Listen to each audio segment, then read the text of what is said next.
Hello there. Welcome to the Interest Files. Thoughts on culture, history, and the human condition from a very specific Generation X point of view. I've been telling these stories because they resonate with me and also because I want to make a point about telling stories. The stories about what makes us both as individuals and also as a collective, as a tribe, however you want to define the community, depending upon the size you're dealing with. But I also am trying to make points about storytelling and the importance of critical thinking and logic. Very rarely, when we are experiencing something, do we get to see the results of a decision that we make, both as we made it and also as we didn't make it. As in, we get to see both options play out. And from that, we can see what the consequences were of the choice we made and whether we made the right one. But every once in a while, this happens. And this is one of the very cool things about stories in general is that it gives you an opportunity to explore what ifs. You can do that in fiction. You can also do it when you're telling a story about something that happened in real life. In this particular case, this actually did happen to me where I had to make a choice and then I got to see the consequences of both decisions. Or no, I had to make a decision and I got to see the consequences of both choices, whichever one I would have made. And it's fascinating how things work out. I could have just as easily titled this live stream "A Tale of Two Jeffs" because the decision I had to make ultimately came down between two individuals, both named Jeff. Here's the situation. I had been the announcer for the Cornell University Big Red Marching Band. Now, why Cornell's team name was the Big Red, I don't know. And I think it's hilarious to think that of a school having a mascot that's a color, and yet Cornell's not the only one. Harvard is the Crimson. Dartmouth has become either the Green or the Big Green, and that's because they had to change their name. And there are other schools that also are identified by colors as opposed to animals or whatever. Cornell does have a mascot. It is a bear. It's not a red bear, but whatever. But the name of the football team, the name of the marching band, the name of all the teams is the Big Red. And the marching band would play at the football games. In fact, it would travel to away games as well as at the home games, which was fantastic for me. As the announcer for the band, I got to travel with the band and I got to announce for the band at the away games.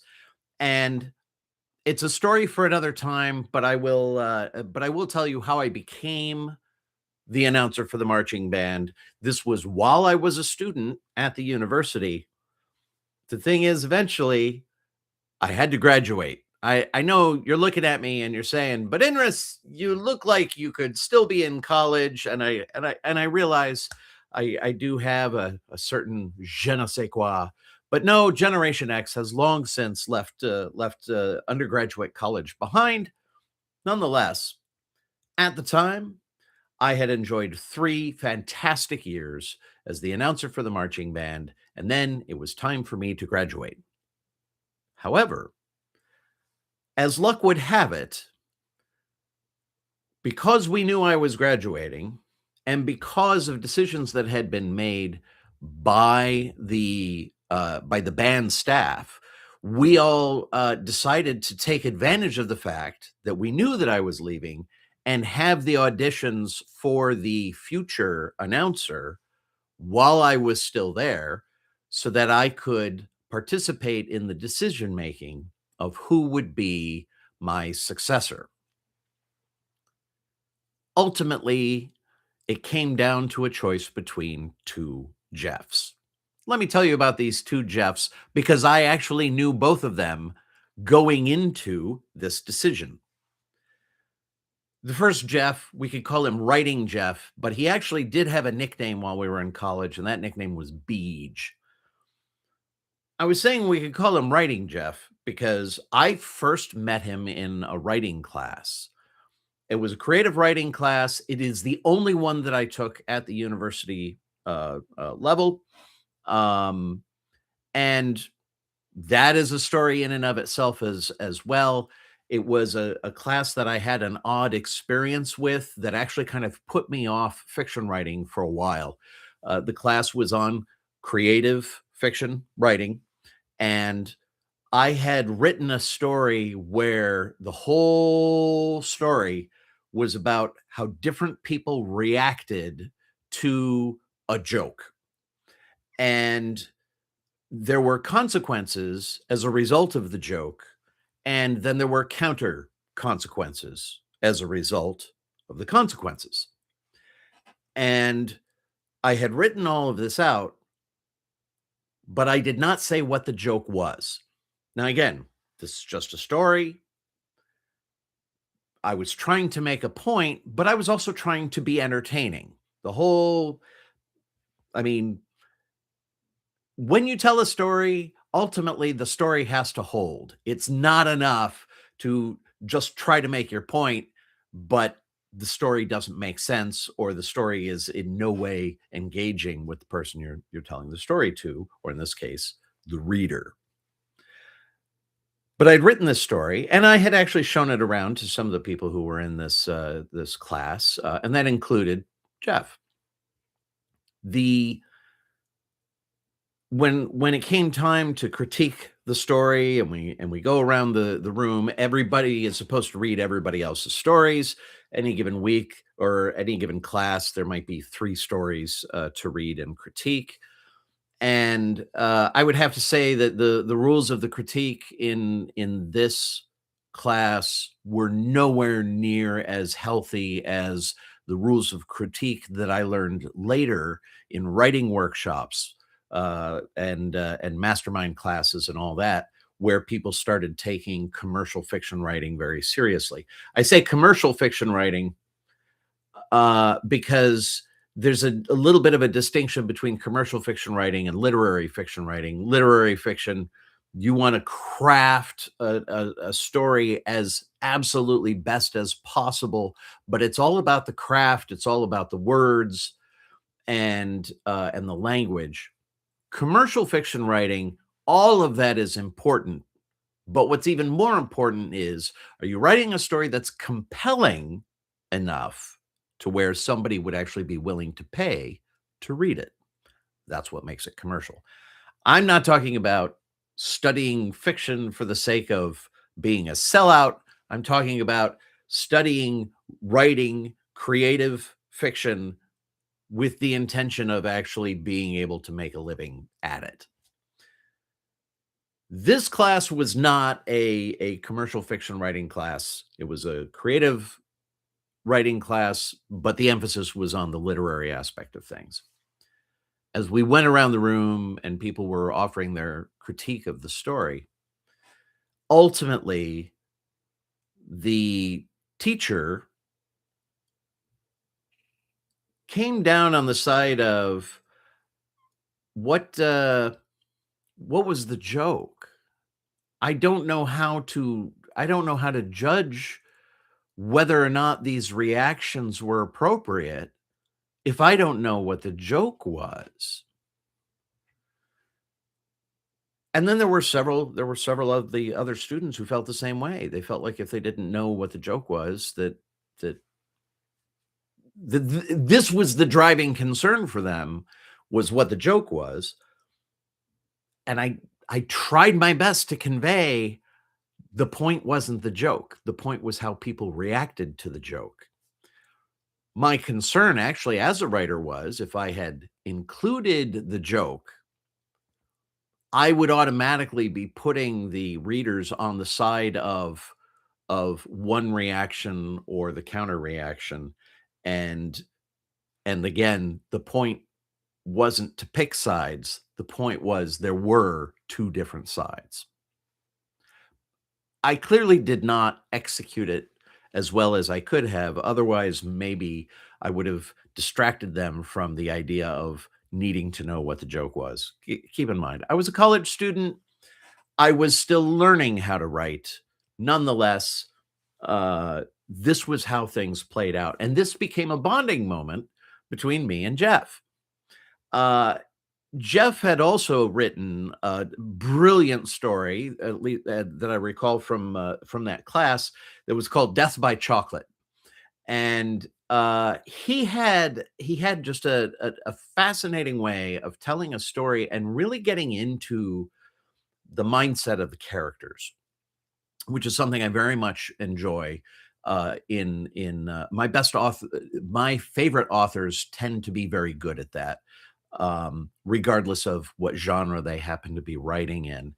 I love I love inhabiting the worlds of interesting characters, and his characters were very human.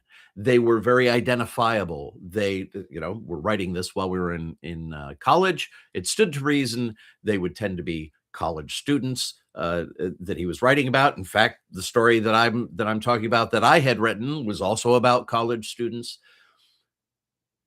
But they were just so personable and so inhabitable as a reader. They were very accessible, and the stories were very human. This is what I remember, the making this emotional connection to these, characters.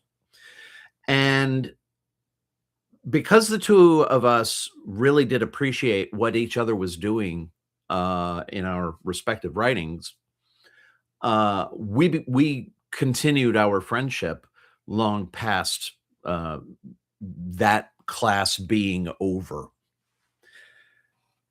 And it was a friendship that was very active. I mean, we would make a point of getting together, sharing our writing with each other, and that kind of thing. Then there's the other Jeff. The other Jeff I had gotten to know because he had trained in the news department at the radio station. It was a commercial radio station in Ithaca that was run by students, but it was a working commercial radio station. Now, here, when I say commercial radio station, what I mean is quite literally the station had to make money. It was not a nonprofit or a not for profit. It was a station that had to pay its bills by selling ads. There's a difference between public radio stations and commercial radio stations. We were a commercial FM radio station. Even so, the station was run by students, and I had trained in the news department the first year that I was there, and then the second year that I was there, I was the training director for the news department. You can imagine when the station is run by students, there does tend to be a bit of turnover. But after you've been doing radio for a year, you are already in a position to be able to teach people the very things that you learned during your first year there. And this Jeff, we could call him News Jeff or Radio Jeff, he had he had come up the ranks.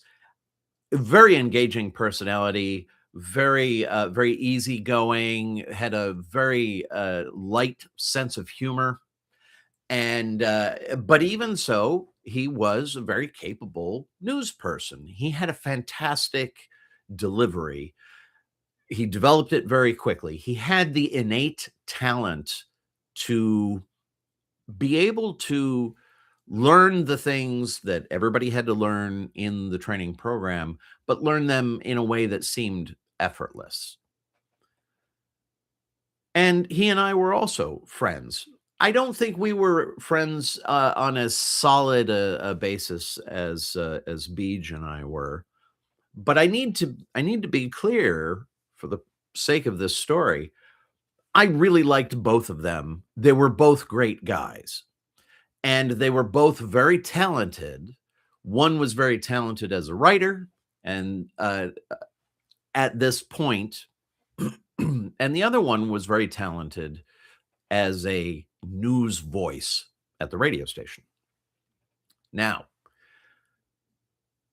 the announcer for the marching band. What does the announcer for a marching band do? The announcer essentially gets on the public address system, the PA system that beams your voice out to the entire stadium, and you announce that the arrival of the marching band, and then you introduce who the band staff are, who and what songs they are going to play. There's often some interaction with the audience, and so, for example, and this is, you have to imagine you've got a college stadium that is packed with college-aged kids, and then there's probably a section where you have the townies, because this is the entertainment that you get in a college town. It's Ithaca, New York did not have professional football team. Uh, you if you wanted to watch a live football game, you went to the college to watch the football game. So, uh, uh, so you had your townie section, you had your student section. You also typically had part of the stands, which is where the supporters of the visiting team would sit. And so you knew where all the sections were, and you would interact as best you could and try to get the crowd pumped up. You're not announcing for the game. You're not calling the plays. You're not introducing the members of the football team. You are only there during the performance of your marching band. And we would perform a pregame show. So there would be one song that the marching band would play for the audience before the teams would take the field, and then there'd be the pledge to the flag and all the rest of that. So I would announce for the pregame show, and then after the first half of the game was done, I would announce when the band would take the field, and then typically for the halftime show they would perform two songs. Here's the thing. When you are announcing for the marching band, the whole idea is to get everybody excited, to keep the energy level high. The script has to be entertaining. However, there are going to be a lot of inside jokes that are going to be particular to the band. There are going to be a lot of inside jokes that are particular to the university and to the students of the university. And there are also going to be jokes that are going to be references to the visiting team. Those jokes were not always particularly kind. Likewise, the visiting band would also have jokes in their script about the home team or the home band, as the case may be. So you would typically start off, at least for our band, by announcing, and now the only real marching band in the Ivy League, the Cornell University Big Red Marching Band. And the crowd would go, ah, and everybody's all excited. And then the drum major starts leading everybody onto the field, and the drum corps section is starting to play their cadence, and the cadence kind of keeps things moving while you, the announcer, are announcing, led by drum major so and so, under the musical direction of so and so, and just you're announcing the names of the people who need to be acknowledged. Thank you to the sports athletics director so and so, and whatever.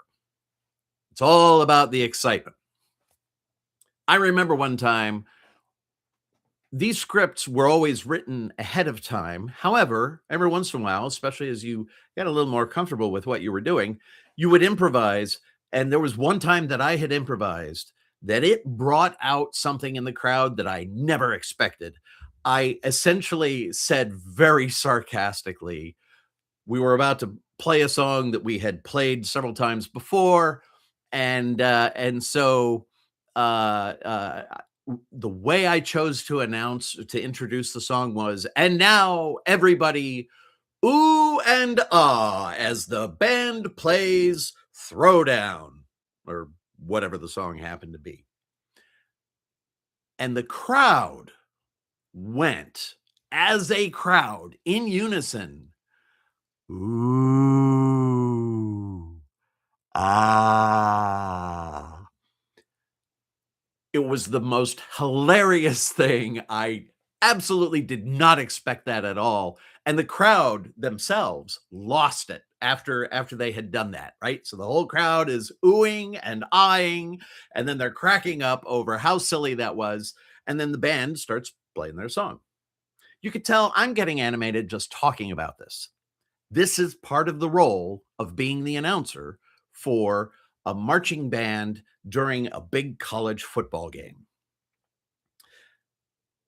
And by the way, if for those of you who are watching outside of North America, I'm talking about American football. I am not necessarily talking about your what the rest of the world calls football, what the United States will or North America will call soccer. Anyway, so it's a thing. Well, now the two Jeffs are auditioning to become the next voice of the Cornell University Big Red Marching Band. They are both provided with scripts to read, so they are both reading from the same script as each other. They are picked, they pick at random which one is going to come in first. And while one is doing his audition, the other is waiting in the hallway. He is supposed to read the script, and then there's a sort of a Q&A with the members of the band who are there to make the choice. And actually, a lot of the members of the band do show up for these auditions. It's very much a thing, a to do. So I don't remember which Jeff went first.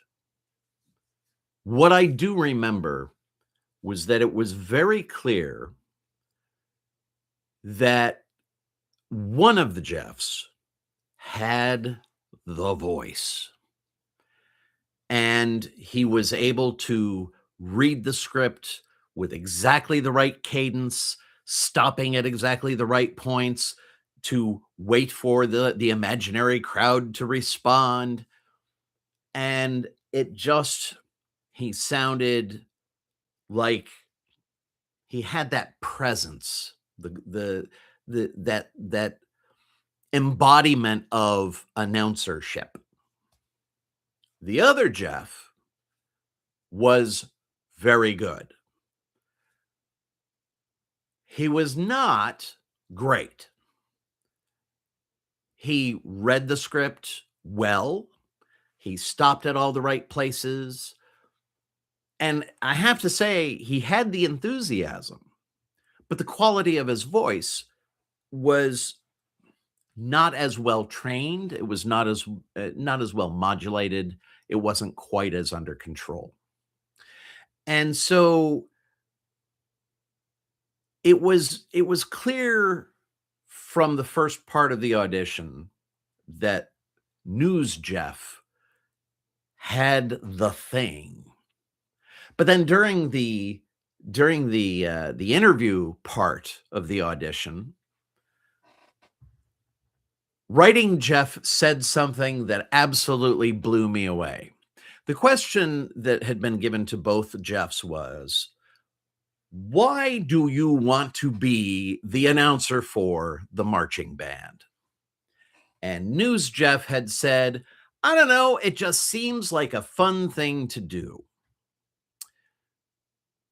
But the second Jeff, Writing Jeff, Beej, said, I know this is going to sound weird, but I knew from the very first time I came into a football game, that at the university, and I heard the announcer, and I saw the response of the crowd, and then I saw the marching band do their thing. It was electric, and I knew I wanted to be that voice. I wanted to be the guy who was introducing the marching band. And I have to admit, I had simultaneously two thoughts going through my head when I heard this. And one of them was, no way. And the other one was, wow, that is cool. I mean, how singular is that? To know that this is what you want to do. And then to have an opportunity to pursue it, and you could tell the excitement was there. He wasn't making this up, and even so, I was like, man, that is such a weirdly specific thing to decide you want to do, but man, he was going for it. And so after the audition, the band staff and the other members of the band who were there for the audition, the conversation gets into it. And it really comes down to, everybody was very clear on the fact that News Jeff he read the script perfectly. And everybody was also clear that Writing Jeff had the passion. He really very clearly wanted it. And there was something else too, and that was, I knew from prior experience that Writing Jeff knew how to write. And I knew that when it came time to write the scripts each week, that he would have no problem with the assignment. This is a guy who understood the assignment and he could make it happen.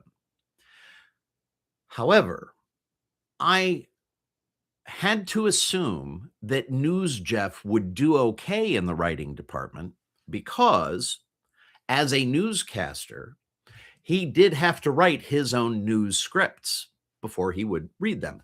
And yes, a news script is very different when you're reading a news story for the radio, very different from reading what is essentially a pep rally script for the fans at a football game. You already know, if you looked at the thumbnail for this video, you already know I made the wrong choice. But at the time, it was not that clear cut to me. I was weighing, one is better behind the mic, and the other has the desire. Because let's face it, it seemed like a good idea isn't as strong an answer as I have always known I want to do this.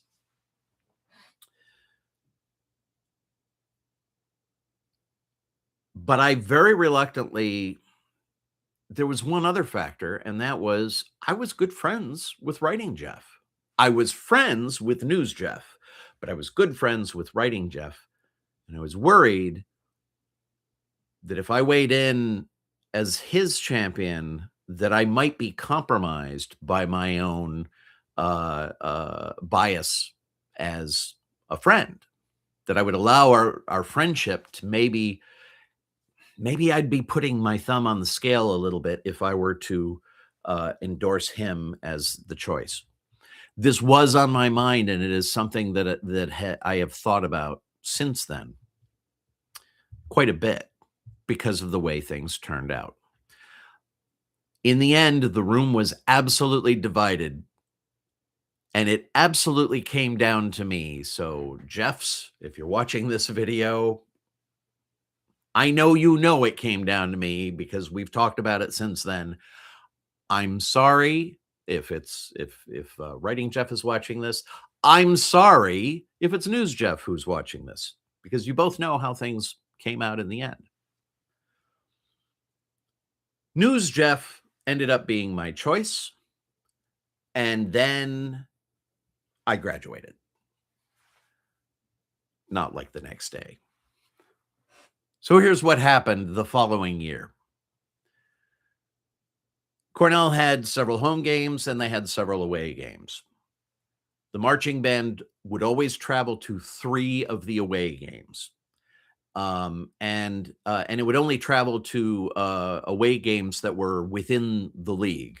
So league play, as opposed to, there's always games that you play that are with teams in a different league. I think we were paired up with a sports league called the Patriot League. And those were excellent games. In fact, those teams were just as often beat our teams just as often as the opposite would be true. But because of that, well, if the first game's a home game, Jeff shows up. He didn't show up in time to write the script, I guess, but that's okay. The show committee had written a script for him, and then he did the script, and then he was done, and it was fine. And then I don't really know the order of events. What I do know is that for the away games, he only made one of the trips. He missed the bus the other 2 times. And as it was, he didn't hang out much with the band, so he never really got to know the members of the band, and he never really got to know the inside jokes and that kind of thing. Again, everything kind of works out. The show committee ends up writing the scripts when he is not participating. They end up getting the inside jokes in there. But when you know the meaning behind the jokes, when you know the people behind the names, it does make a difference to how you connect to what you are reading. This is true with news stories too. I mean, when you're reading something serious, the gravitas comes through more when you actually understand the weight behind the names of the people in your news stories. So I think it is something that's important. You need to know about the subject, whether you're reading as a cheerleader or reading as a serious news announcer, or whether you're a disc jockey who's talking about the music that you just played. There's got to be a connection. And as awesome as News Jeff was as a person, and as awesome as he was as a voice talent, he was not awesome in this particular role. I didn't find out about this until well into the season when I asked somebody how it was going, and I was given the sad report that, well, he missed the bus once or twice up to that point, and he was fine as an announcer, but he wasn't connecting with the band the way I had when I was there. And I don't say that to, play up how awesome I am. I say that by way of he wasn't meeting the moment. However, writing Jeff was still in the picture. He didn't slink away all sad and dejected because he didn't get the role. He genuinely wanted the part, and he was willing to continue to remain active and involved in whatever ways he could. He stayed connected to the people who were involved with the marching band, which is not hard to do when you all go to the same university, you're all living and going to classes on the same campus. So he continued to participate. I've told a similar story about how I did much the same thing when I was at the radio station and I had run for a board position and then I didn't get it. I continued to participate, and showing up is so important. Showing up makes all the difference in the world. And the fact that I continued to show up at the radio station meant that even though I did not originally get the role that I had hoped for, I nonetheless ended up entrusted with an awful lot of important decision making uh, at the radio station because I showed up. Well, likewise, Beej continued to show up. He continued to be available, and he even, if I remember the story correctly, and keep in mind, there's been a few weeks since we all graduated, and memories get hazy. But I seem to recall he actually did have a chance to actually be the announcer once or twice. But it became a foregone conclusion that News Jeff would not be continuing the following year. And Writing Jeff was still in the picture. He was still going to be at the university the following year. In fact, pardon me for saying so, but again, he knows it's true. Everybody else knows it's true. He took a little bit longer to graduate than many students tend to take, and he was a presence. Not only was he a presence for the marching band, he continued to work on his delivery. He developed his voice. In fact, he eventually ended up at the radio station. And again, my memory might be hazy. He may have even started at the radio station shortly before uh, he ended up auditioning. But either way, he worked it. He continued to show up. He practiced his craft. He learned how to become the voice behind the microphone, and he became the voice of the Big Red Marching Band.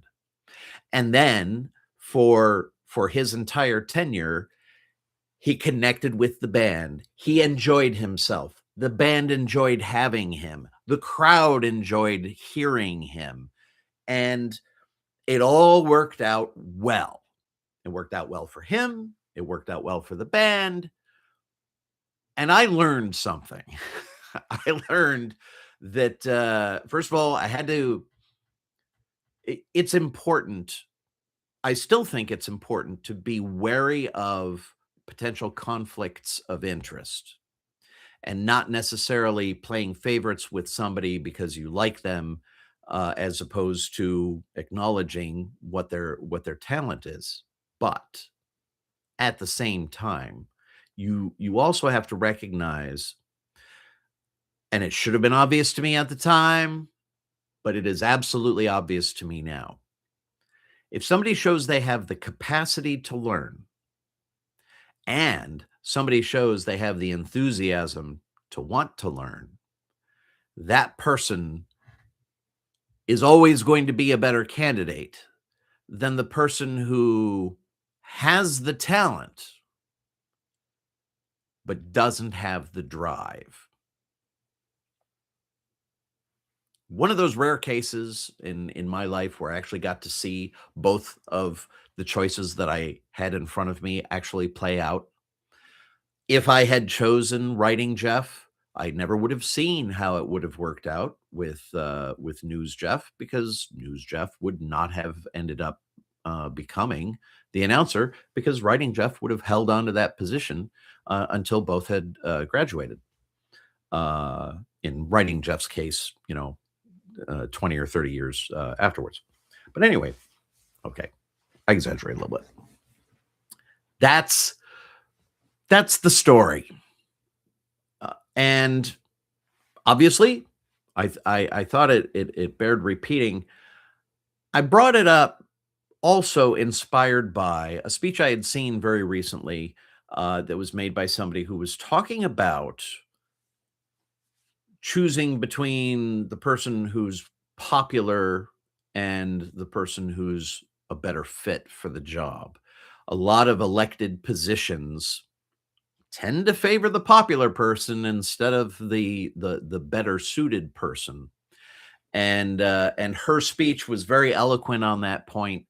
And so when I was trying to determine what story I was going to be presenting you with today, I was inspired by that story, because again, when you stop and think about it, what the obvious correct answer is. You go with the person who is better suited, and better suited either means they have the attitude or the aptitude, but those considerations have to outweigh, do they have the popularity, or do they have the innate talent, but not the drive to develop it.